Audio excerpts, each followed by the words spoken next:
AC on ಮಾಡಿದ್ದೇನೆ ಅದು.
Good afternoon, everyone.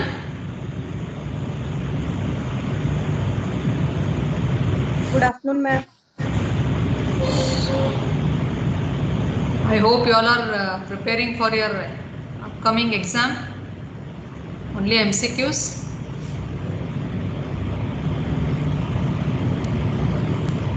And I have already given the marks distribution of the anatomy. So see the weightage and read everything. So all the pages are important. Even embryology, what has been covered, whatever the portion has been given, including the development of diaphragm you are having. So just read calmly. Don't try to copy from the Google. So how much ever possible, whatever you have read, you answer those things. Okay. So today we'll be dealing about the pelvis. So last class I had discussed about the hip bone. So can anyone tell what are the parts of the hip bone?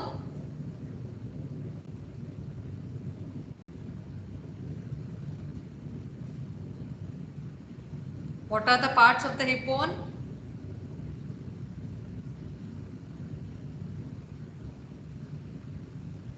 How many of you are here?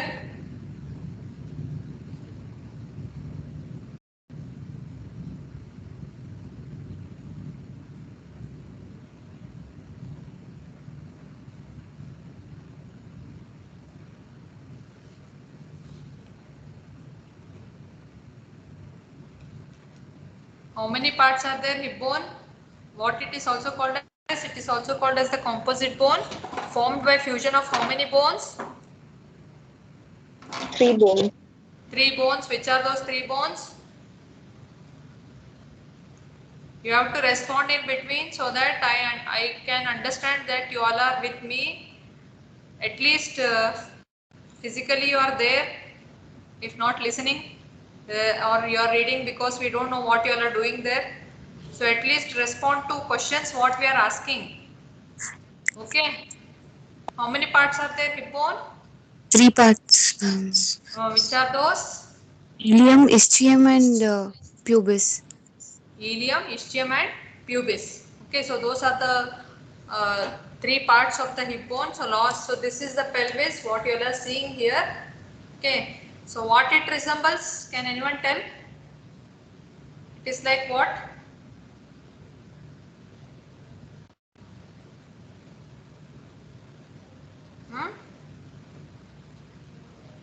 So it is like a wash basin, no?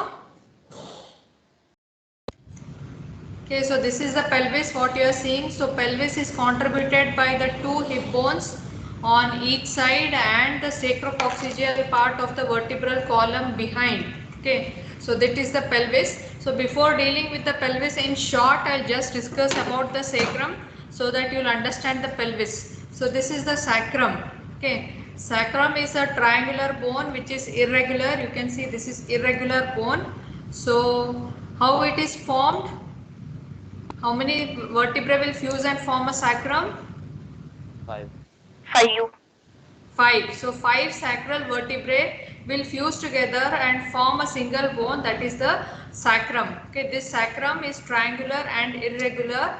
It is having a base, it is having a apex, it has got a pelvic surface. So this surface which is towards the pelvis, so this is called as the pelvic surface, and behind you will be having the dorsal surface. So this is called as the dorsal surface and this is the pelvic surface. So this pelvic surface, you can see it is smooth and dorsal surface is irregular. So this, it has got a base and a apex and a pelvic surface, dorsal surface and 2 lateral surfaces. These are the 2 lateral surfaces. So now first coming to the base. So this is the base. So this base will articulate with what? Formed by which vertebra? So it is formed by the S1 vertebra. Okay. So this will articulate with what? Which bone? Which vertebra? L5.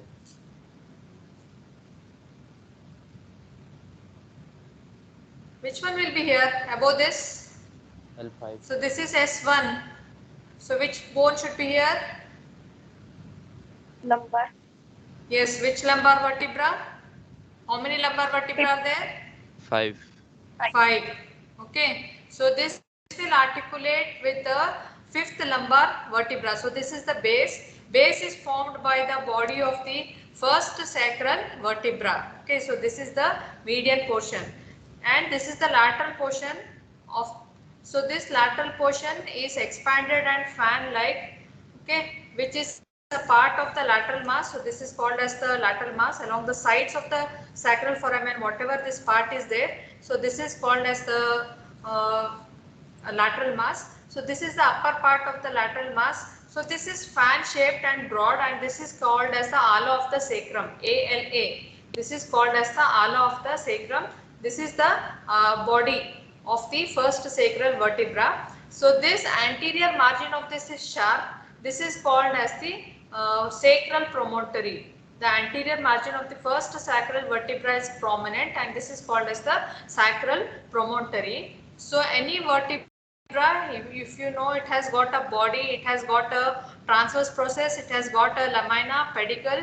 So pedicle, lamina will fuse and form the spine, and you have got the articular superior and the inferior articular facets which will articulate with the each vertebrae. Okay. So this is the body. So behind the body you will be having the pedicles which are stout. So these are the pedicles.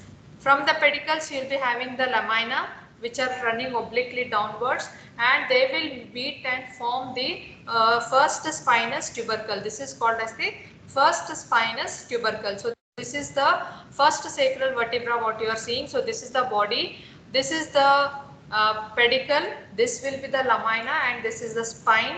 This is the lateral mass. This is called as the lateral mass, which is formed by the fusion of the transverse processes and the costal elements of the sacral vertebra. So they are fusing and they are forming the lateral mass of the sacrum.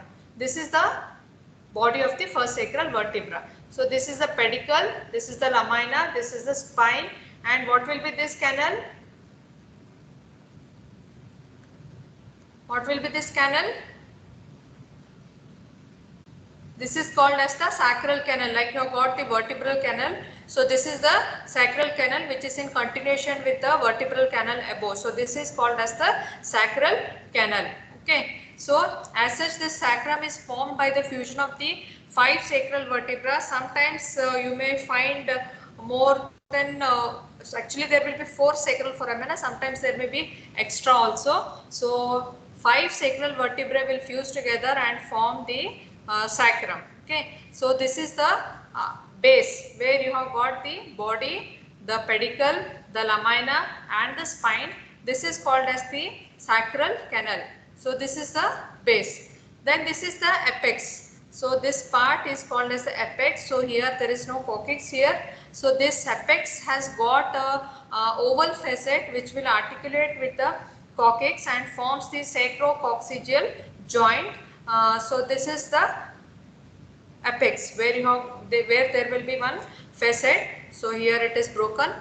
So small area you can see. This will articulate with the coccyx and forms the sacrococcygeal joint, and the coccyx is formed by the union of the 4 coccygeal vertebrae will fuse, 4 or 3 will fuse and form a coccyx. Okay, so that is the sacrum and the coccyx. So this is the base and this is the apex. Now coming to the pelvic surface. So this is called as the pelvic surface. This is forming the wall of the true pelvis. So that is why it is called as the pelvic surface. So this pelvic surface, you have got a median part and a lateral part, which are divided by the anterior sacral foramina or the pelvic sacral foramina. These are all the foramina you can see. These are called as the anterior sacral foramina or the pelvic sacral foramen.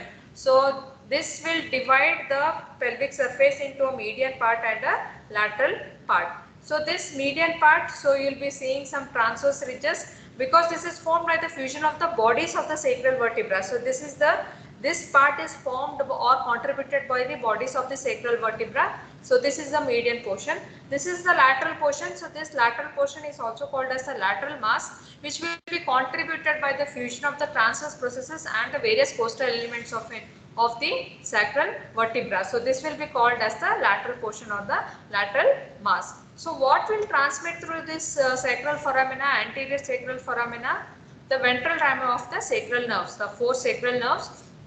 So they will pass through this anterior sacral foramina. So this anterior sacral foramina will be behind in continuity with the posterior sacral foramina. So they will communicate with each other around the intervertebral disc. So you can see my pen here. Okay, I have put it in the first sacral foramen.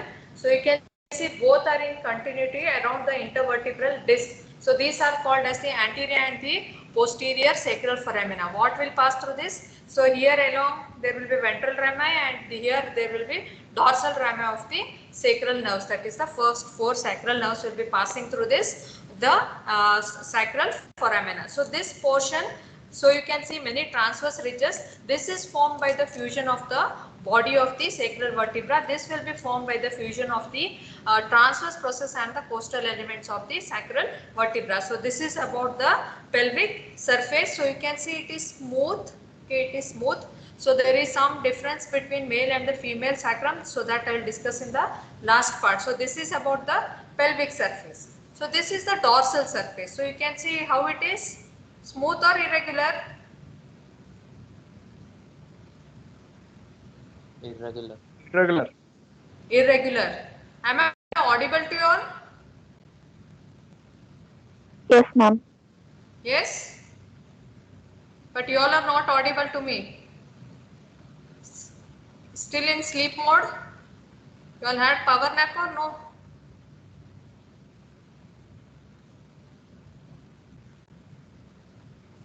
Okay. So this is the dorsal surface, which you can see it is irregular.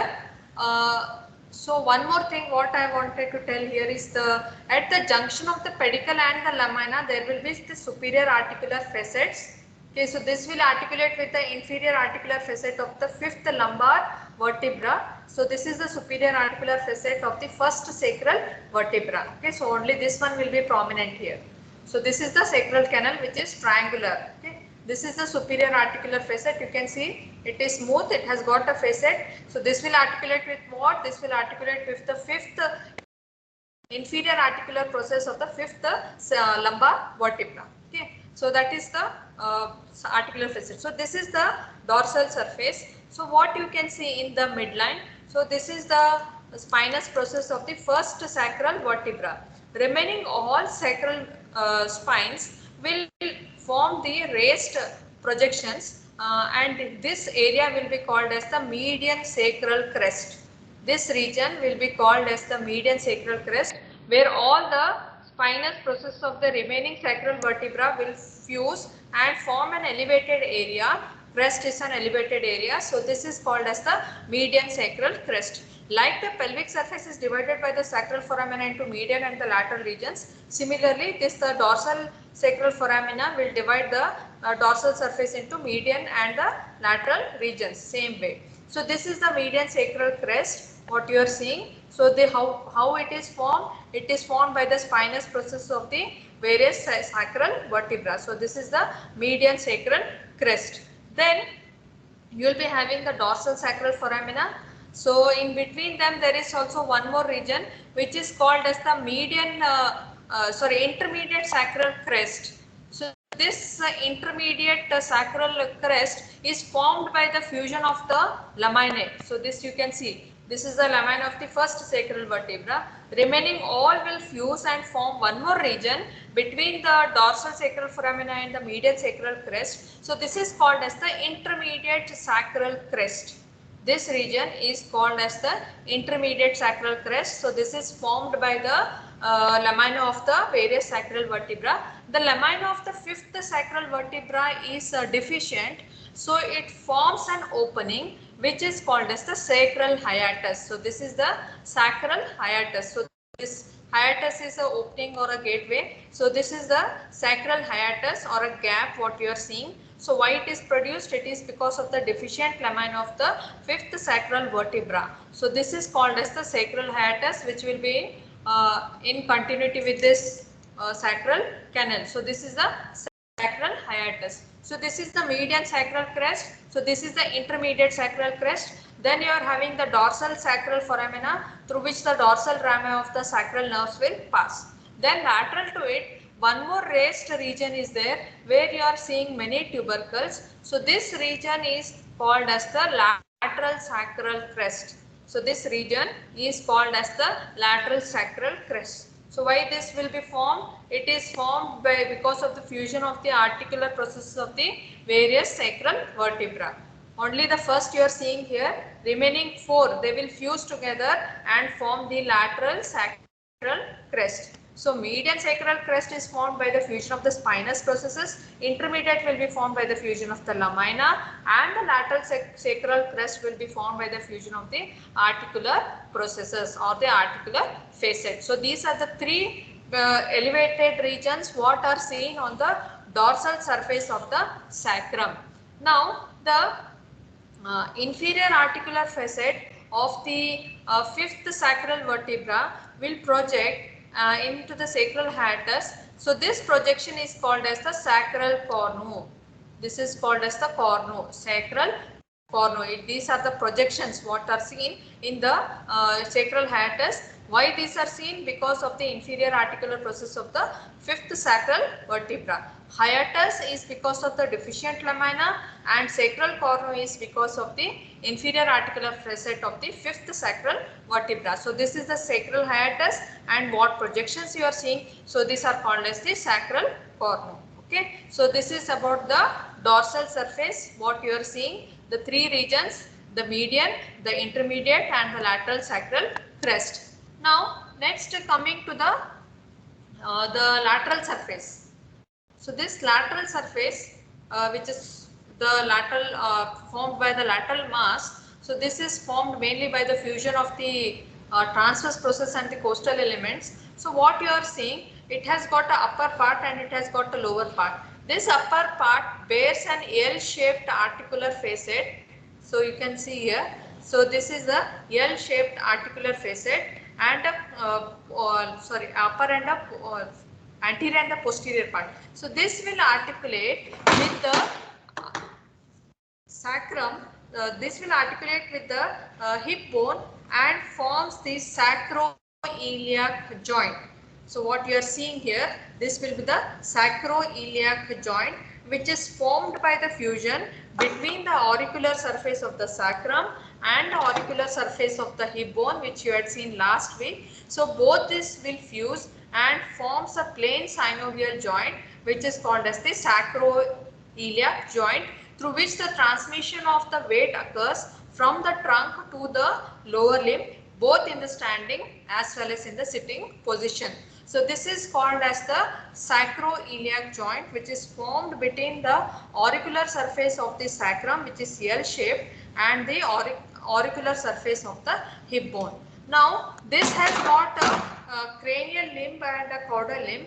Cranial limb will be for the first sacral vertebra, whereas caudal limb will be for the second and the third sacral vertebra. So this is the L-shaped auricular surface. So this is like the ear.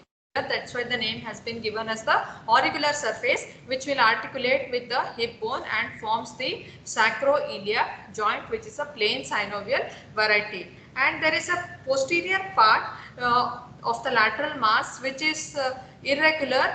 This is because of the attachment of many ligaments to this. So this is the lateral surface of the sacrum. So you have got a base, you have got a apex. This is the anterior surface of the pelvic surface.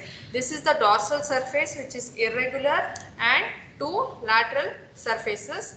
This broad fan-shaped region is called as the ala of the sacrum. Now this region is important because here some important relations are there. These relations will be asked in the further when you are having a practical exams. You will be the spotters will be kept for you all to identify that bone, and whatever question has been asked, you have to answer to it. So sometimes this part is asked. So this is, I have told, this broad fan shaped part is called as the ala of the sacrum.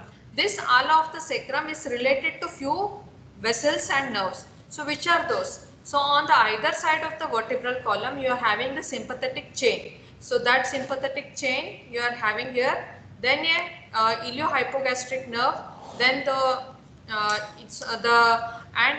obturator nerve. So these are the three important vessels which are related to the ala of the sacrum. That is, you have got the sympathetic chain, then ilioinguinal nerve, then the iliohypogastric artery and the obturator nerve. So these are all the four structures from medial to lateral: the sympathetic chain, then the ilioinguinal nerve, iliohypogastric artery and the obturator nerve. These are related to the ala of the sacrum. On each side of the body you will be having the sympathetic chain. Then this median portion will be related to the median sacral artery. This median portion will be related to the median sacral artery. Then here E-shaped, that is upper two pieces of the sacral foramen, you will be, so this E-shaped region will give origin to the few of the fibers of the piriformis. So here, and in the lower part some of the fibers of the coccygeus will be taking origin. Okay, so this is the about the sacrum.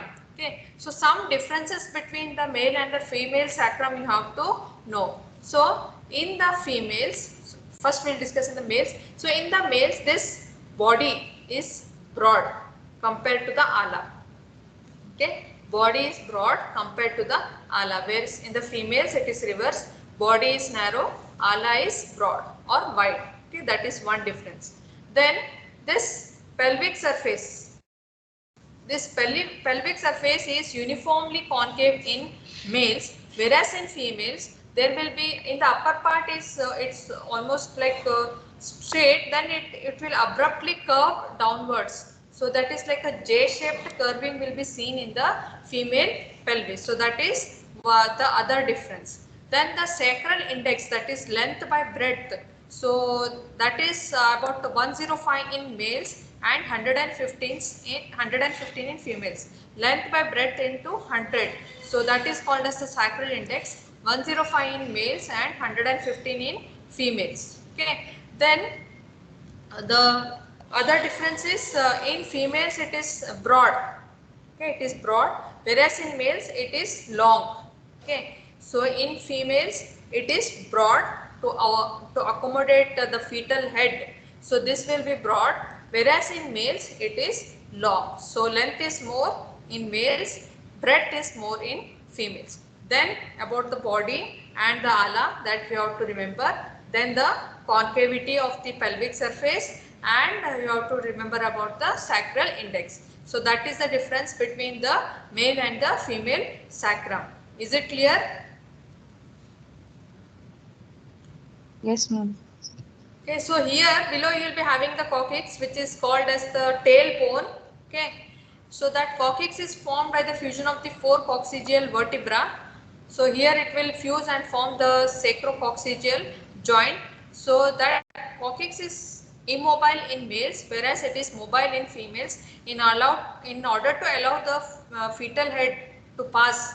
So it is mobile in females, it is immobile in males. So that is one difference what you have to note about the coccyx. Okay.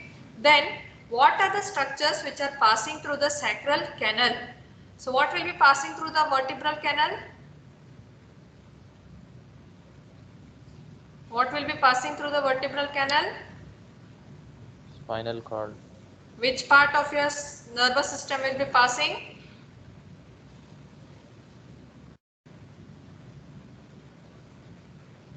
So you have got the spinal cord. Okay. So the caudal end of the spinal cord will form a bunch of nerves which resembles the shape of the tail of a horse. So that is called as the cauda equina. So the important content of this sacral canal is the cauda equina. Then you have got the meninges, the phylum terminal, that is the pia mater of the central of the spinal cord. The spinal pia mater forms string-like structure which is called as the phylum terminal. So that is also content of this sacral canal. Apart from that, you have got the lateral sacral vessels. So these are the important content of the sacral canal, that is the cauda equina, the phylum terminal, then you have got the meninges and you have got the lateral sacral vessels. Apart from that, the subarachnoid space will end at the level of the S2 vertebra. So that is the thing what you have to, important aspect what you have to know. So those are the contents of the sacral canal. Then what are the structures which are passing through the sacral hiatus? So you have got the S5 and the C1, that is the first coccygeal nerve, and the fifth sacral nerve, that is S5 and C1, and the lateral sacral vessels. So that will be passing through this sacral hiatus. So these are the contents of the sacral hiatus and some important relations. So many relations have been given. So since we have to discuss about the pelvis, so I am not going into the details of other things. You can read them. If you have any doubt, you can ask about it. Okay, so that is about the sacrum. There is something called as sacralization. There is something called as lumbarization. What is this lumbarization? What is sacralization? Incorporation of this first sacral vertebra with the lumbar vertebra, fifth lumbar vertebra, that is called as the lumbarization. So what happens? The sacral foramina will reduce in number. What is sacralization? So this coccyx will be the sacral vertebrae will be fused with the coccygeal vertebra. So that is called as the sacralization. So here the sacral foramina will increase in number. So that is the difference between the lumbarization and the sacralization. Okay, so this is about the sacrum. If you have any doubt, you can ask. If not, we'll move with the pelvis. Very important topic for the osteology in your exam when you are coming for the viva. So that time this topic is very important. So please listen to it carefully. So you have then you read. If you have any doubts, again you can ask later. Okay. So this is the pelvis. So as I have already told, it resembles like a wash basin. So in Latin it means the wash basin. So the name has been given as the pelvis. So this pelvis is a ring of bones which is contributed by the hip, the iliac plates. Okay, iliac plates. Then the posteriorly you have got the sacrococcygeal part of the vertebral column behind, and the symphysis pubis in front, and on each side you have got the iliac plates. So it is a ring of bones which is these are all the bones which are contributing to the pelvis. So this pelvis, if you see, it is divided by a plane of pelvic inlet into this ring what you are seeing. So you can see this part. So this region is called as the pelvic inlet. So this region, so this all is called as the pelvic inlet. So this plane of pelvic inlet divides the pelvis into two regions, the upper part which is called as the greater pelvis and the lower part which is called as the lesser pelvis. This greater pelvis is also called as the false pelvis, whereas this lower part or the lesser pelvis is called as a true pelvis, because this contains all the pelvic important pelvic viscera are present in this pelvic cavity. So this is true pelvis, okay, or the lesser pelvis. This is called as the greater pelvis or the false pelvis. Okay, so these are the bones. So two iliac bones on each side. Then behind you have got the sacrococcygeal part of the vertebral column. In front you have got the pubic symphysis. So this is called as the plane of the pelvic inlet, which is dividing the pelvis into two parts. So why you should know about the pelvis? There are many dimensions which will be measured in the pelvis, specifically in females, which will tell you about the, especially during the labor, any cephalopelvic disproportion, that is between the head of the fetus and the pelvis. Are they concordant with each other, or there is any disparity which is leading to some obstructed labor or any difficult labor? So that is why you have to know about the dimensions of the pelvis. So these dimensions, which will be measured at the outlet, inlet and the cavity. So but more so important is at the inlet, whatever those measurements are there, especially the anteroposterior, the transverse and the oblique. So three diameters will be measured at each of these points, so which is helping in pelvimetry. So roughly there is a difference about some difference between the male and the female pelvis measurements, like 1/4 inch at the inlet and 1 inch at the outlet. Okay. So this pelvis is short and shallow in females, long and narrow in males. Short and shallow to accommodate the fetal head and help in the act of parturition in females. So it is short and shallow, whereas it is long and wide in long and narrow in the males. So that is the difference between the male and the female pelvis. Whatever intervenes between the this pelvic brim, so this is called as the greater and this is called as the lesser pelvis. So this true pelvis has got the inner pelvic aperture and the outer pelvic aperture. So this is called as the outer pelvic aperture. So there is a difference of 1/4 inch and 1 inch at the inlet and the outlet respectively in the male and the female pelvis. So now coming to the, what are the functions of the pelvis? So first function is the transmission of the weight. So whether it is in standing position or it is in the sitting position, the weight is transmitted from the trunk to the lower limb through the sacroiliac joint, both in standing and the sitting position. Whereas in the sitting position, from the sacroiliac joint, the weight will be transmitted to the medial part of the ischial tuberosity. So this we had discussed in the last class, that is medial part of the ischial tuberosity is mainly having the pad of the fat which is helping in the transmission of the weight in the sitting position. So in the sitting position, from the sacroiliac joint to this medial part of the ischial tuberosity. Okay. So apart from that, there are some ligaments which are forming the important boundaries behind. So these are two ligaments. One is called as the sacrospinous ligament and sacrotuberous ligament, which will be connecting the sacrum and the coccyx to the hip bones. So one is called as the sacrospinous. So this is the ischial spine. So this will be the sacrospinous ligament. Okay.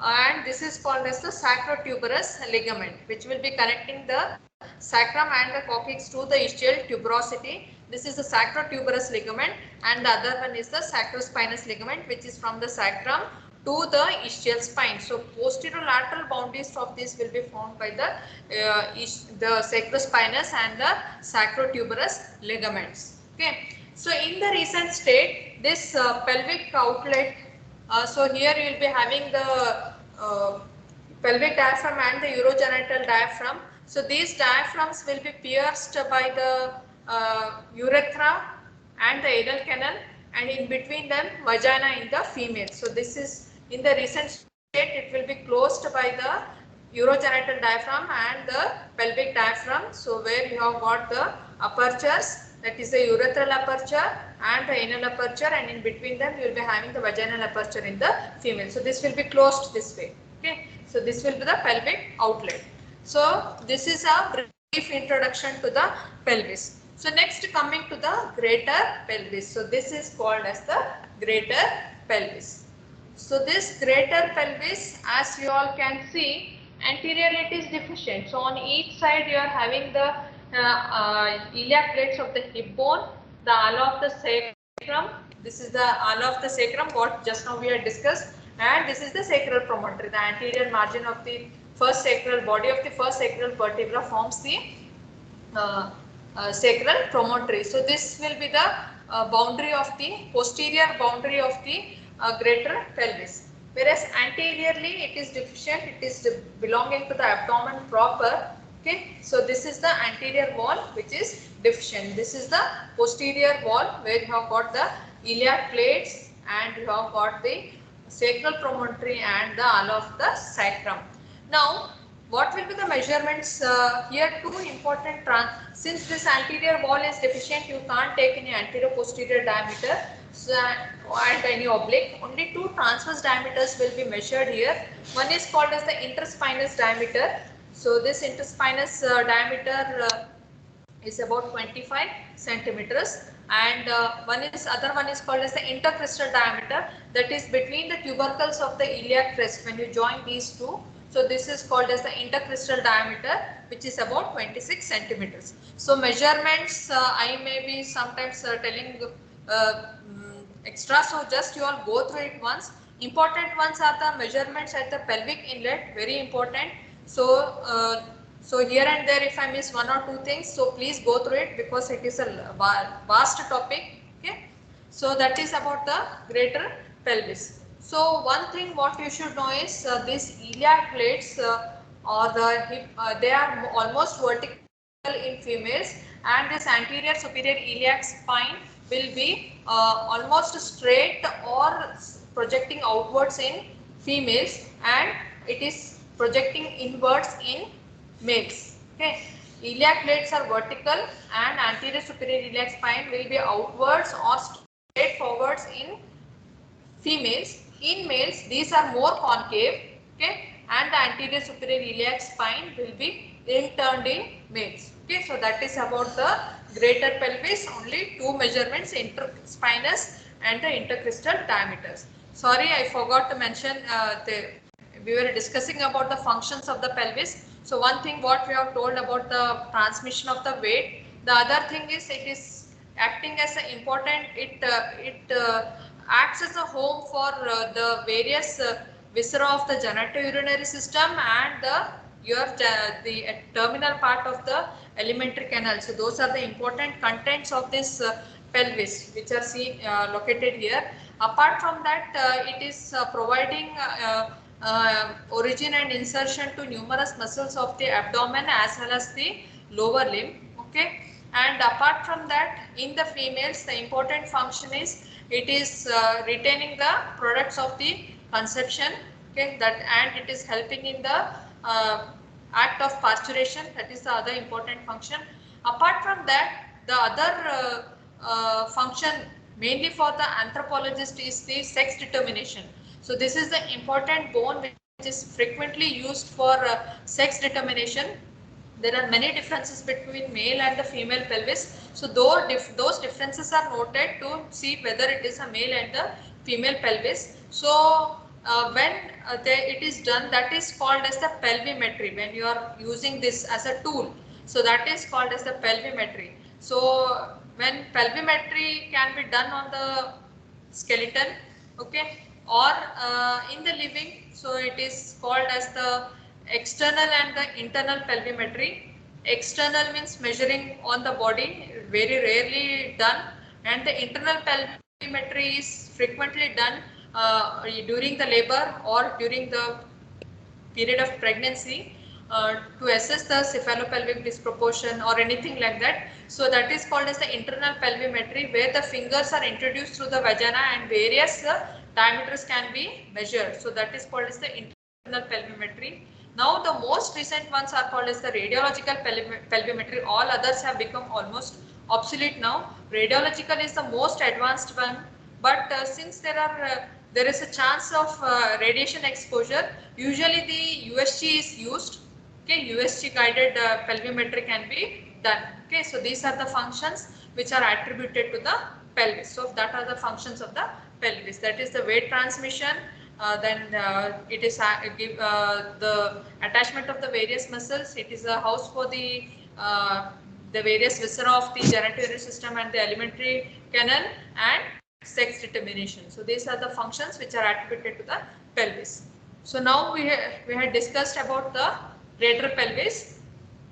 So next coming, whatever is above and in front of the pelvic inlet, this is called as the greater pelvis. So this is called as the greater pelvis. Whatever is below and behind the pelvic inlet, this is called as the lesser pelvis or the true pelvis. Now we are telling about the pelvic inlet. So what is this pelvic inlet or the pelvic brim? What are the bones which are contributing to this pelvic brim or the pelvic inlet? So this pelvic inlet, you can see, so this is contributed by behind forwards by the ala of the sacral promontory, the ala of the sacrum, the linea terminalis and the pubic symphysis.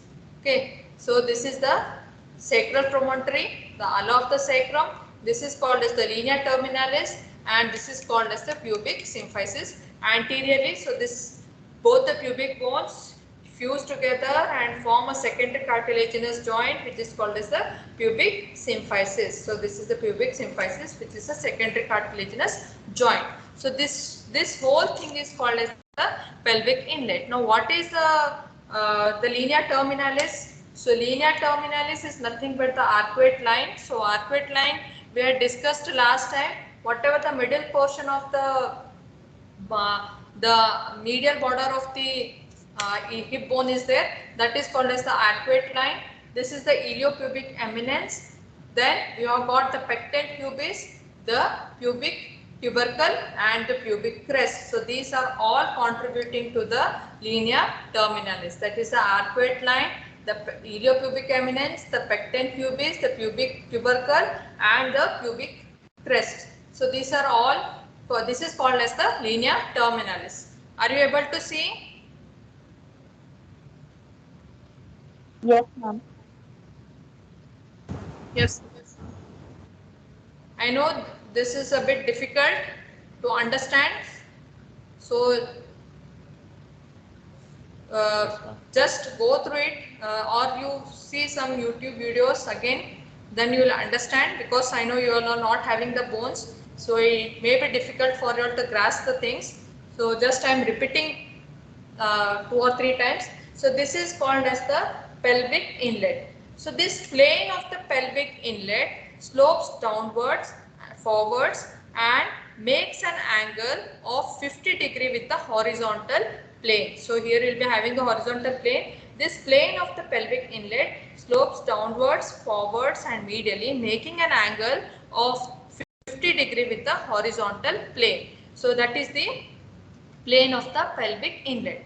When you draw a line perpendicular to the plane of the pelvic inlet, that is called as the axis of the pelvic inlet. Okay, so that will be called as the axis of the pelvic inlet. So it will be perpendicular this way. Okay, this will be the plane. This will be the axis perpendicular to it. Okay, so this is called as the axis of the pelvic inlet. When prolonged upwards, it will meet the umbilicus, and when prolonged downwards, it will reach the downwards and backwards, it will reach the coccyx. So that is called as the plane of the pelvic inlet. So that is called as the plane of the pelvic inlet, which corresponds to the uterus, which coincides with the axis of the uterus. So that is called as the plane and the axis of the pelvic inlet. It slopes downwards, forwards and medially, making an angle of 50 degree with the horizontal plane. So this is called as the pelvic inlet. Now, what are the measurements which will be seen at the pelvic inlet? So pelvic inlet, same way, anteroposterior, the oblique and the transverse. Oblique will be like this, transverse this will be, and the anteroposterior. So anteroposterior diameter will be from the pubic symphysis to the sacral promontory. This will be called as the anteroposterior diameter. This is called as the anteroposterior diameter, also called as the anatomical conjugate, which extends from the back of the symphysis pubis to the middle of the sacral promontory. So this will be around 10 centimeters in males and around 10.5 centimeters in females. So we have told there is a 1/4 inch difference in at the inlet. So 10 in males and 10.5 centimeters in females. So that is the anatomical conjugate or the anteroposterior diameter. Then you have got the oblique diameter, will be extending from the iliopubic eminence of one hip bone to the sacroiliac joint of the opposite hip bone. So this is called as the oblique. So this way, this will be the oblique diameter. So this will be around 11 centimeters in males and 11.5 centimeters in females. Oblique. So from the iliopubic eminence to the sacroiliac joint, opposite side. Oblique will be opposite. Then the transverse. Transverse will be the widest diameter across the pelvic inlet. Whatever the widest diameter is there, that is called as the transverse diameter, which is around 12.5 centimeters. So transverse diameter is the maximum at the pelvic inlet. So that is the measurements. Other important obstetrical measurements what are taken is called as the obstetrical conjugate and diagonal conjugate. So obstetrical conjugate will be from the pubic, again same thing, from the pubic symphysis to the sacral promontory. So that is called as the obstetrical conjugate. If you subtract 0.5 centimeters from the obstetrical conjugate, you will be getting the anatomical conjugate. Okay, so that is obstetrical conjugate. Diagonal conjugate will be from the lower margin of the symphysis pubis to the sacral promontory. So that is called as the diagonal conjugate. So it is this diameter which will be routinely measured during the internal pelvimetry by introducing the two fingers through the vaginal canal and measuring this. So from the symphysis pubis to the sacral promontory, so this measurement is done. So this is called as the diagonal conjugate. By subtracting 1.5 centimeters from the whatever you get measurement, 1.5 centimeters you have to subtract, then you will get again the anatomical conjugate. So these are the two important diameters which are of obstetrical significance. One is the obstetrical conjugate and the other one is called as the diagonal conjugate. So these are the two important measurements which are done at the pelvic inlet. Now there is something you should know about the shape of the pelvic inlet. Now there are some shapes, so in males and in females, in the newborns, okay, and any pathological condition. So there are 4 varieties of shapes. One is called as the android, then the gynecoid, the anthropoid, and the platyploid. So what is this android? Where do you see? Android is seen in males. Classically, it is like a heart shape. What you see in the cards, the conventional cards, what you are playing. So in that there is a heart shape. So what happens? Their posterior part is broad, anterior part is narrow. So that is called as the android type, which is classically seen in males, where the posterior segment is more broad compared to the anterior segment, which is like a conventional heart shape. So that is called as the android pelvis. Then next you will be having the you have the gynecoid pelvis. So that is usually seen in females, which is like rounded, uniformly wide all over. So that is called as the gynecoid pelvis, rounded. Okay. Then you have got something called as the anthropoid pelvis. Anthropoid. So what is this anthropoid? Which is like ovoid, which is where the anteroposterior diameter is more compared to the transverse diameter. That is called as the anthropoid, which is usually seen in neonates and negroes. And then you have got the platyploid, where the transverse diameter is more compared to the anteroposterior. So this is like transversely oval, where transverse diameter is more compared to the anteroposterior diameter. That is called as the platyploid, classically seen in osteomalacia and rickets. So these are the 4 types, that is the android, anthropoid, the gynecoid, and the platyploid. In the neonates, there will be the anthropoid type, okay, anthropoid, ovoid, okay, where anterior posterior is more compared to the transverse diameter. With the growth, what happens in females, in males, what happens?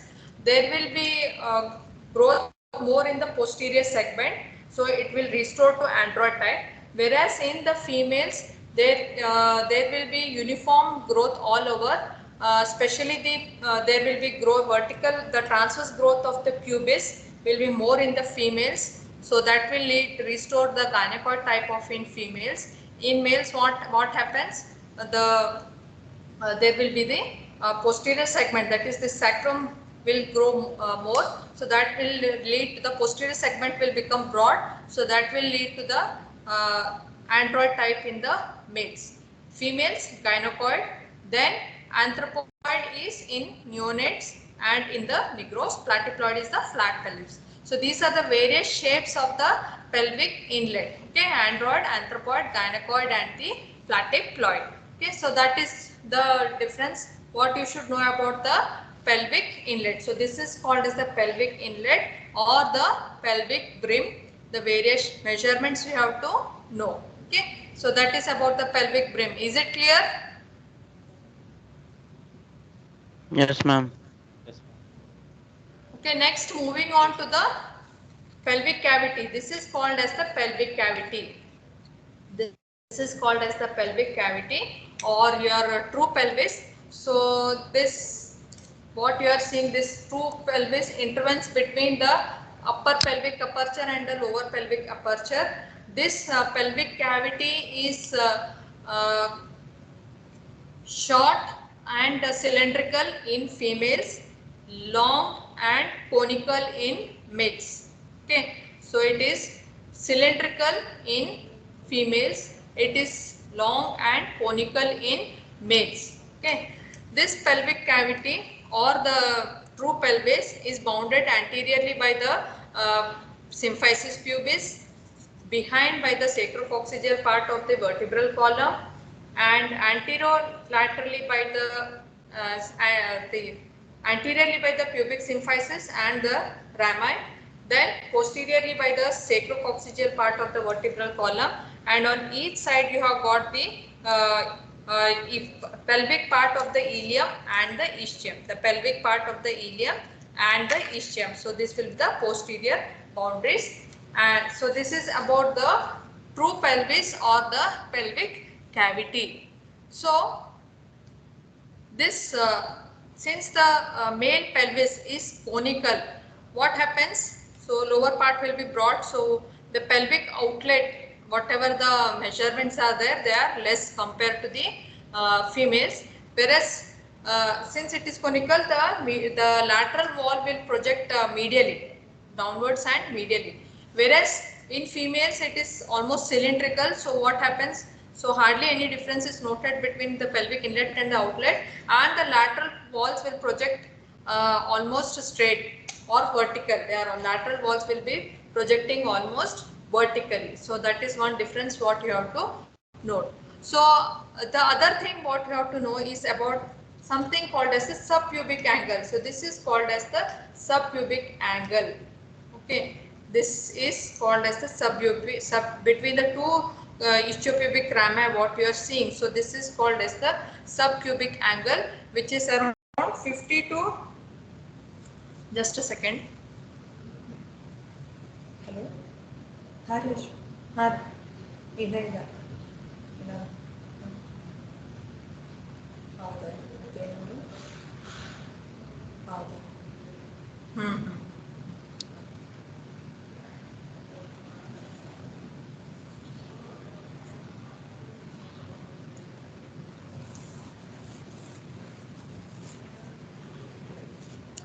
So this subpubic angle is narrow in males and it is wide in females. It is around 50 to 60 degree in males and it is around 80 to 90 degree in females. Okay, so that is the subpubic angle. Then in females, what we are told there is a transverse growth of the pubis in the females, and in males it is mainly the vertical growth of the ischium will be seen in males. Okay.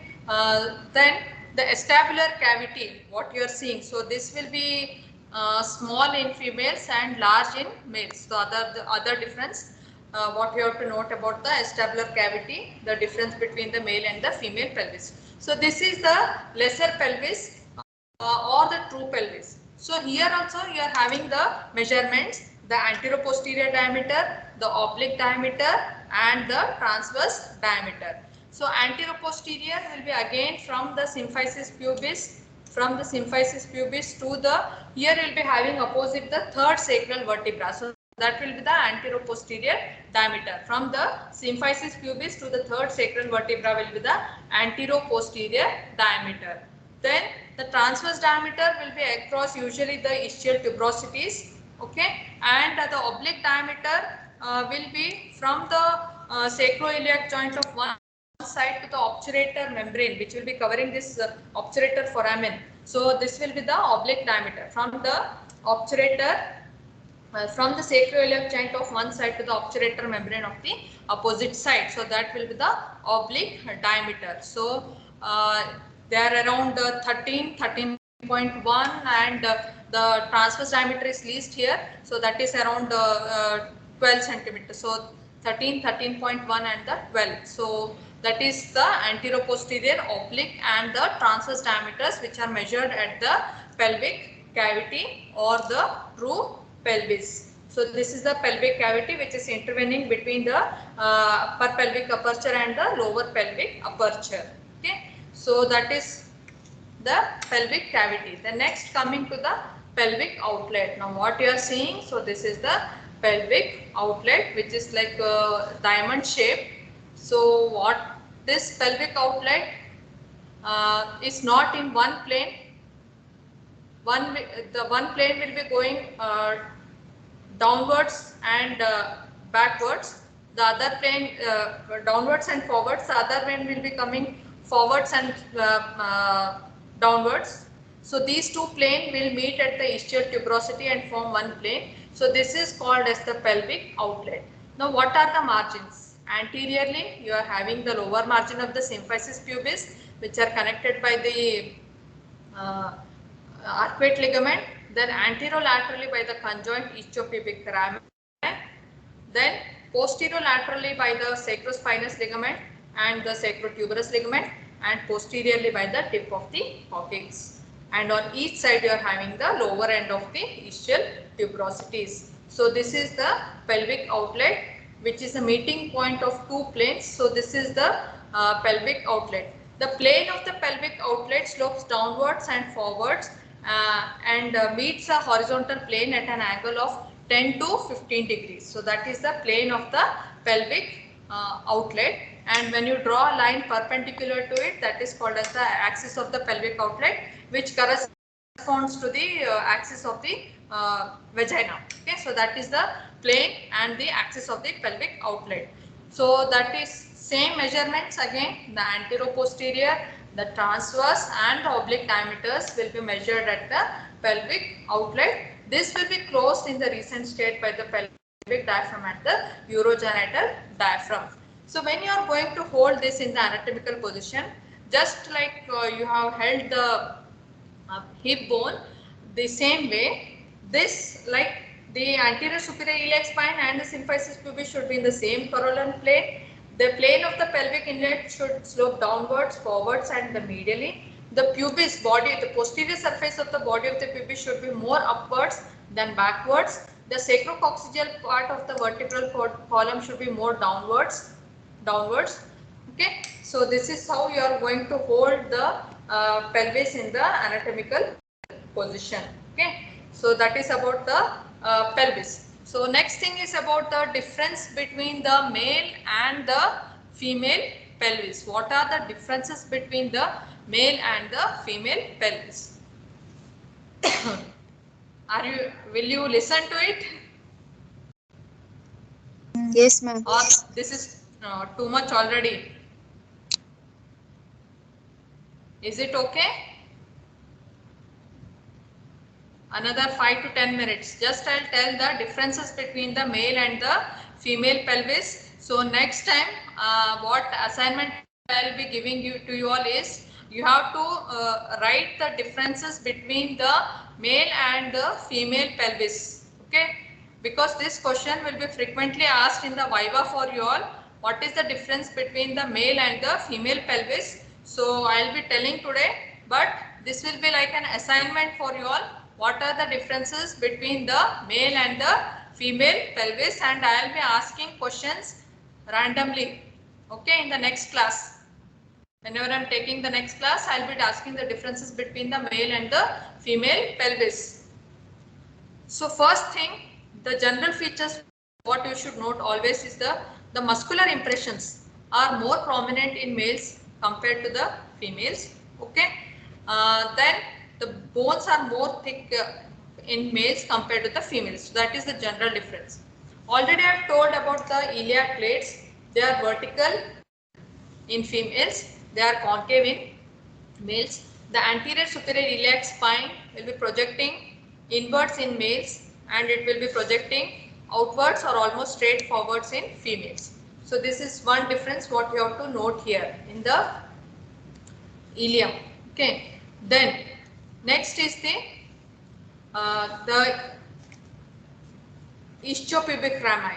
This ischiopubic rami will be interned in males. Conjoint ischiopubic ramus will be interned in males and almost everted in females. Okay. Similarly, the ischial spines will be interned in males and everted in females. So that is the next difference. Then the width or the breadth of this, the depth of this greater sciatic notch is more in females compared to the males. That is the other difference. The depth of the greater sciatic notch is more in females in compared to the males. So that is the next difference. The acetabular cavity is small in females, larger in males. Obturator foramen is triangular in females and oval in large and oval in males. That is the other difference. Then the subpubic angle, I have already told, the subpubic angle is narrow in males and wide in females. Okay, that is the next difference. Then already I have told about the sacrum. So same thing you have to tell for the sacrum. In the pelvis also the same differences. That is the about the body, about the ala, the sacrococcygeal, whatever the curve is there, the pelvic surface. So that is the other thing what you have to mention in the differences of the sacrum. The sacral index also you have to mention. So that is about the sacrum. Okay.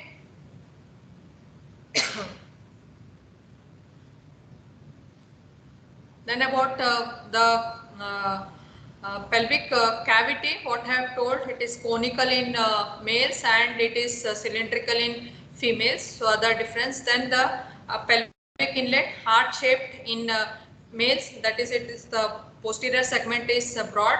In females it is uniformly rounded, that is it is uniformly wide in females. So that is the other difference what you have to measure. Then the ischium and pubic index you have to tell, where the length of the pubis and the length of the ischium into 100, that is the ischiopubic index what you have to mention.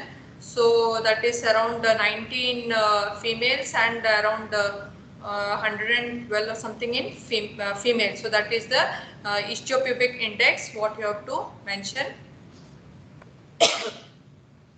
So these are the differences between the male and the female pelvis. So I might have missed 1 or 2 points. So just go through that, and if you have any doubts you can get it clarified later. Okay. So that is the difference between the male and the female pelvis. So very important for osteology discussion. This is frequently asked for you all. Okay.